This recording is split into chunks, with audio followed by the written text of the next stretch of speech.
Cape Sheridan, Ellesmere Island, August 1908. Robert Peary stood on the frozen shore of the Arctic Ocean and looked at the pile of food that would determine whether he lived or died. 150 pounds of pemmican, 200 pounds of ship's biscuit, 50 pounds of dried meat, 30 pounds of butter, 20 pounds of tea, 8 cases of condensed milk, 12 gallons of kerosene for the stove. It was the end of August. The air temperature was 20 degrees above zero, cold enough to freeze a puddle, but warm enough to remind a man that summer had not yet given up. The sun would not set again until October.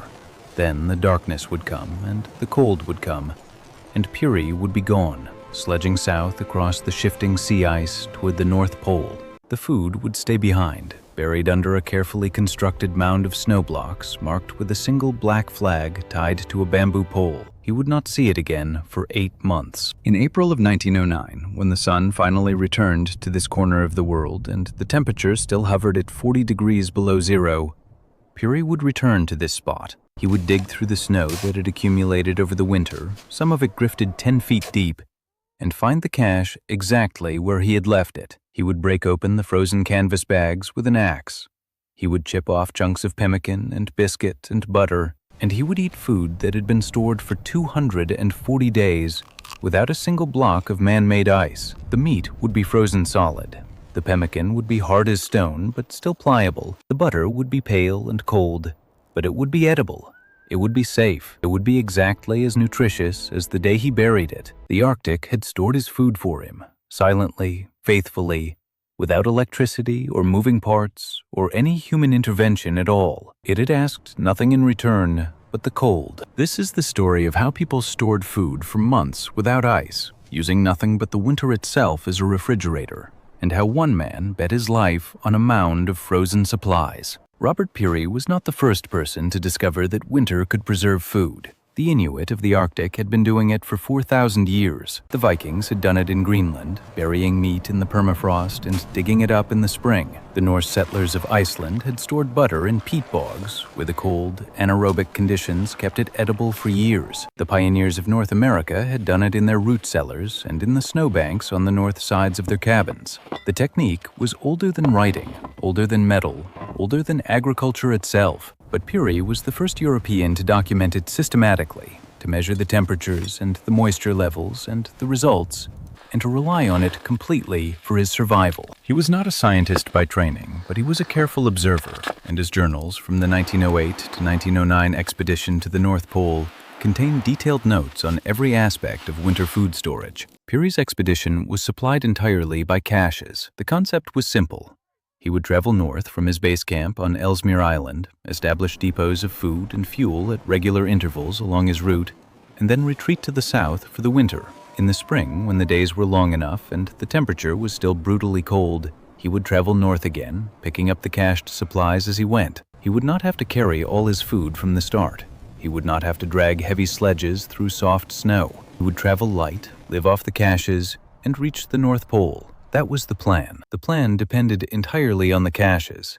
If the food spoiled, he starved. If animals got into the caches, he starved. If the caches drifted over with snow and he could not find them, he starved. Everything came down to a few 100 pounds of pemmican and biscuit wrapped in canvas bags and buried in the ice. The principle behind winter food storage is embarrassingly simple. Cold slows down the chemical reactions that cause food to spoil. At room temperature, the bacteria that live on all food can double every 20 minutes. A single bacterium can become 1 million in a few hours and 1 billion in a day. That billion bacteria produce waste products that smell bad, taste worse, and can make you sick. At 32 degrees, the freezing point of water, the same bacteria might take 20 hours to double. At 0 degrees, they stop doubling entirely. They do not die as a rule.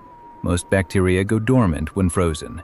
They curl up inside their cell walls, shut down their metabolism, and wait. But they cannot reproduce, and it is reproduction that causes spoilage and disease. A piece of meat left on a counter at 70 degrees will be rotten in 3 days. The same meat stored at 30 degrees will be edible for 3 weeks. The same meat frozen at 0 degrees will be edible for 3 years. That is not an estimate. That is a fact that has been confirmed by thousands of years of human experience and by modern food science. But freezing alone is not enough. Anyone who has eaten frozen meat from a home freezer knows about freezer burn, the dry, discolored patches on the surface of the meat, the tough, grainy texture, the bland, cardboard flavor. Freezer burn is caused by sublimation, the process by which ice turns directly into water vapor without first melting into liquid water. The frozen water on the surface of the meat evaporates into the dry air of the freezer. The meat dries out. The cell walls collapse. The flavor goes with them. A modern freezer, even a good one, cycles on and off throughout the day. Each warming cycle causes a little more sublimation. Each door opening lets in warm, moist air that then freezes into frost on the surfaces of the food. The Arctic winter, by contrast, is a perfect freezer. The temperature stays consistently cold for months at a time.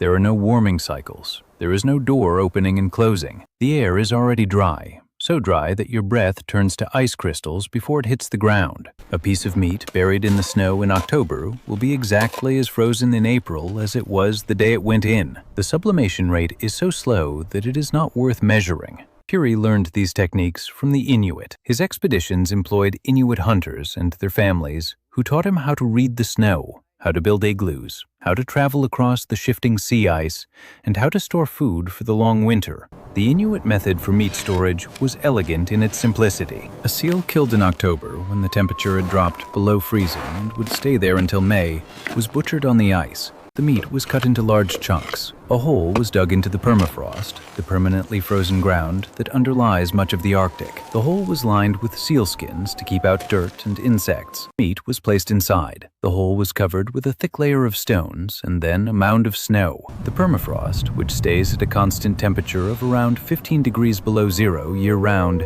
provided a cold reservoir that kept the meat frozen even if the air temperature fluctuated slightly above freezing for a few days in the spring. Meat stored this way in October could be dug up in April, 5 or 6 months later, and it would be perfectly preserved. The Inuit had been doing this for so long that they had specific words for meat stored for different lengths of time. Nerliak was meat stored for 1 winter. Sitavok was meat stored for 2 winters, which had taken on a slightly fermented flavor that some people considered a delicacy. Tupiniak was meat that had been stored for so long that it had fully fermented, becoming soft and pungent, and was eaten as a special treat during celebrations. Peary adapted these techniques for his own purposes.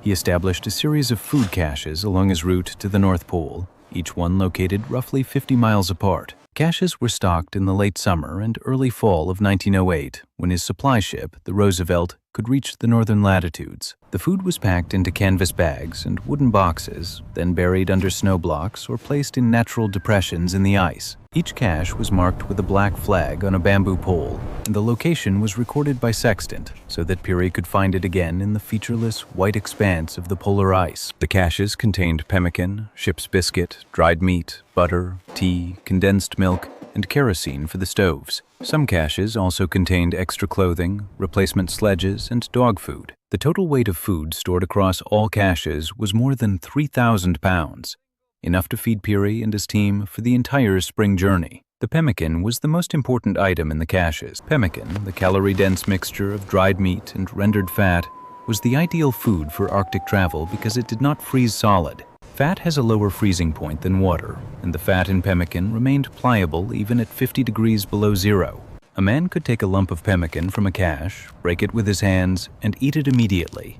No thawing, no cooking, no water required. The pemmican that Peary cached in August would be eaten in April, 8 months later, and it would taste exactly the same. The ship's biscuit, by contrast, froze as hard as the ice around it. A biscuit left in a cache over the winter would have to be broken with a hammer or a rock, and the pieces would have to be soaked in water or melted snow for an hour before they were soft enough to chew.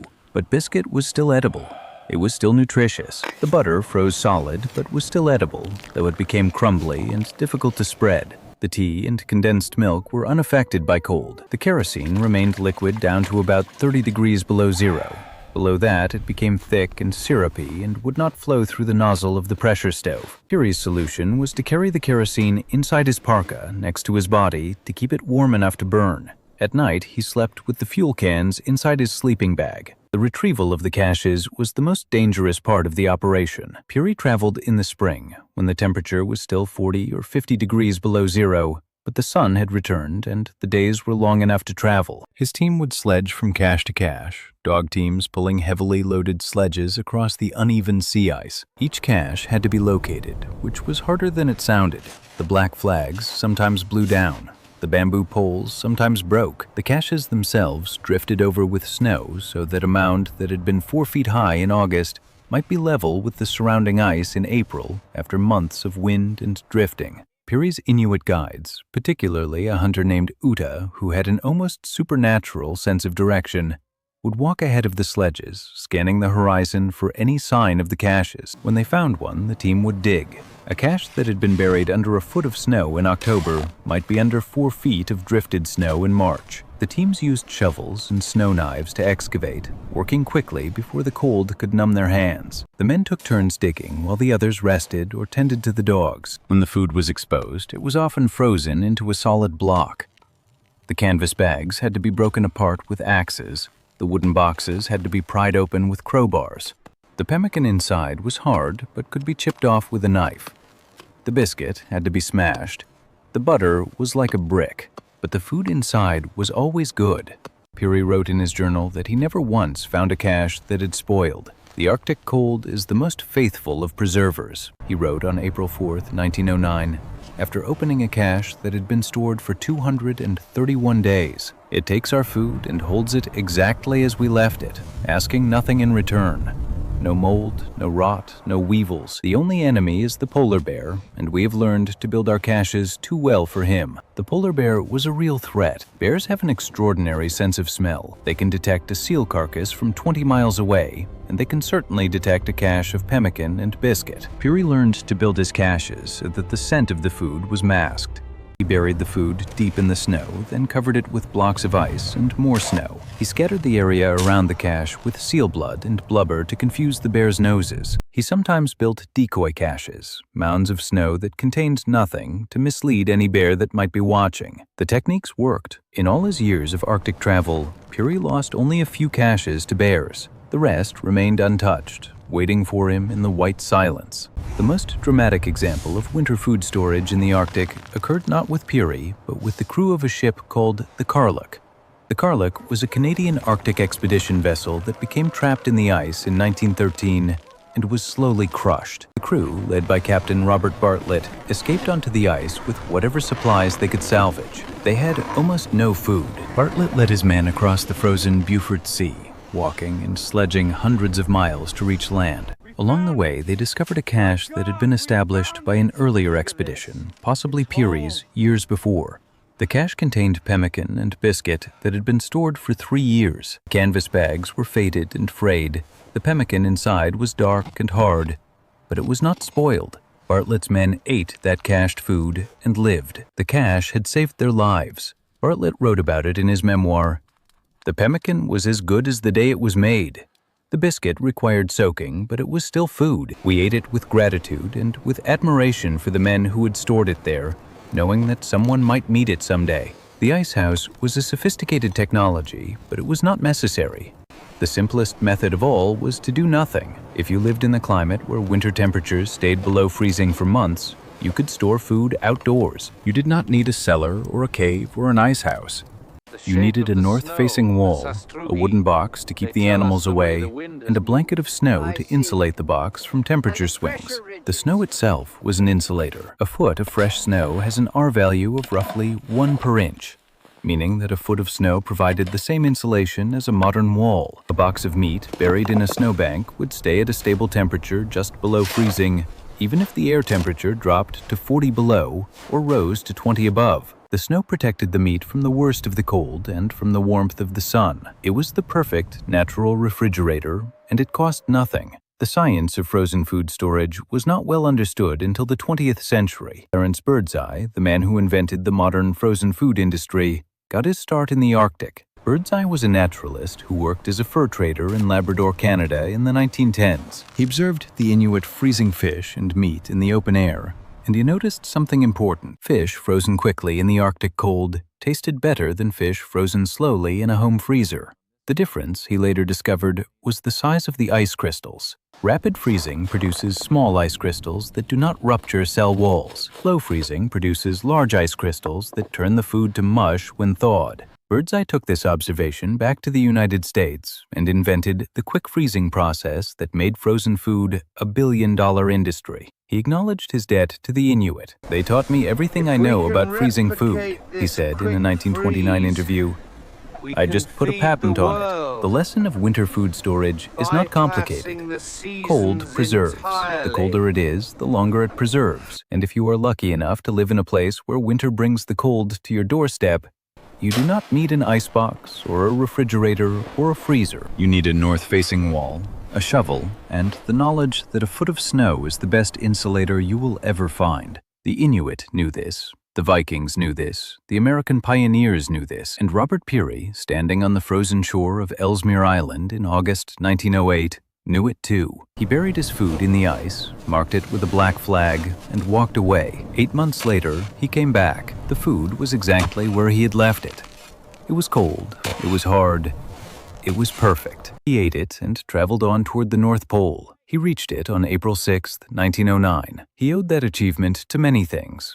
His dogs, his guides, his own stubborn will, but he also owed it to a hole in the ice and the patience to let winter do its work. Drop a comment below. What's the longest you've ever stored food without refrigeration? And if you had to cache food for a winter today, what would you put in your cache? Hit that subscribe button for one survival technique every week. And hit the like button if this story changed how you think about the cold outside your window.